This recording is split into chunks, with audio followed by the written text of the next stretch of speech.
যে আমাদের কনস্টিটিউশনে এবং ৭২ সালে ১২ই জানুয়ারি যতগুলো গেজেট প্রকাশ হয়েছিল প্রতিটা জায়গায় বঙ্গবন্ধু বলা ছিল শেখ মুজিবুর রহমানকে, কিন্তু এই জাজমেন্টে খায়রুল হক সাহেব তাকে জাতির পিতা বলে সম্বোধন করছিল।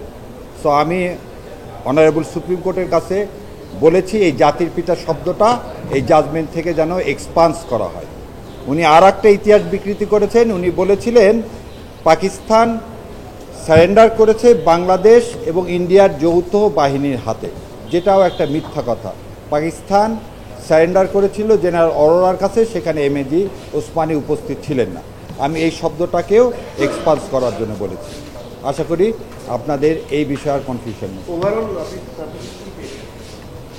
ওভারঅল এই তত্ত্বাবধায়ক ব্যবস্থা পুনর্বহাল চাওয়া হয়েছে যাতে এটা নেক্সট ইলেকশন থেকে এটা বলবৎ হয়, এবং সেটা এই বাই দিস টাইম যদি আমরা বলছি যে এই যে কেয়ারটেকার গভর্নমেন্টের যে আপিলটা অ্যালাউ হয়েছিল এই আপিলটা খারিজ করতে হবে। এটা ডিসপোজ অফ করলে হবে না, কোনো অবজারভেশন দেওয়া যাবে না, হয় এটা অ্যালাউ করবেন না হলে খারিজ করবে। অবজারভেশন দিতে গেলেই জাতি বিভ্রান্ত হবে। রায় যদি বাতিল হয়, এক্সপান্সেড কোশ্চেনটা এই কারণে আনা হচ্ছে এই শব্দগুলো যুগের পর যুগ থেকে যাবে, তাহলে ইতিহাস একসময় বিকৃতি হয়ে যাবে। মিথ্যা যদি 10 বার বলেন সত্যে পরিণত হয়। সেই কারণে আপনি যদি আজকে এটা এক্সপান্স করেন, ভবিষ্যতে এই জাজমেন্টে এই শব্দগুলো আর এই জাতির পিতা শব্দটা থাকবে না। সারা বাংলাদেশে যে একটা মিথ্যা ইতিহাস শুরু হয়েছে শেখ মুজিবুর রহমানকে জাতির পিতা বলা, সেই ইতিহাস থেকে আমরা মুক্তি পাব। Thank you.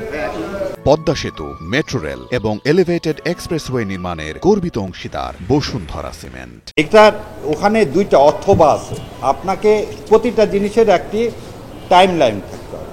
যদি টাইম লাইন না থাকে, শুরু এবং শেষ না থাকলে এটা অনির্দিষ্টকালের জন্য হয়ে যাবে। এখানে যেখানে কথা ছিল প্রথম অধিবেশনে এটা করা হবে, সেখানে এখন প্রায় নিয়ারলি 1 ইয়ারের মতো দেওয়া হয়েছে। এবং আরেকটা জিনিস বলা হয় যে যদি করতে ব্যর্থ হন তাহলে অটোমেটিকলি এটা কনস্টিটিউশন যাবে, কারণ এটা আমরা সবাই কনসেনসাস, কারণ আমরা সবাই ঐক্যমত। এখানে যে বিষয়ে ঐক্যমত সেটা এতদিন লাগারই কথা না, তারপর একটা রিজনেবল টাইম দিতে হয় এবং রিজনেবল টাইমটা বৈধ এবং এটা দিতে পারে, কিন্তু it's a guideline, it's not mandatory.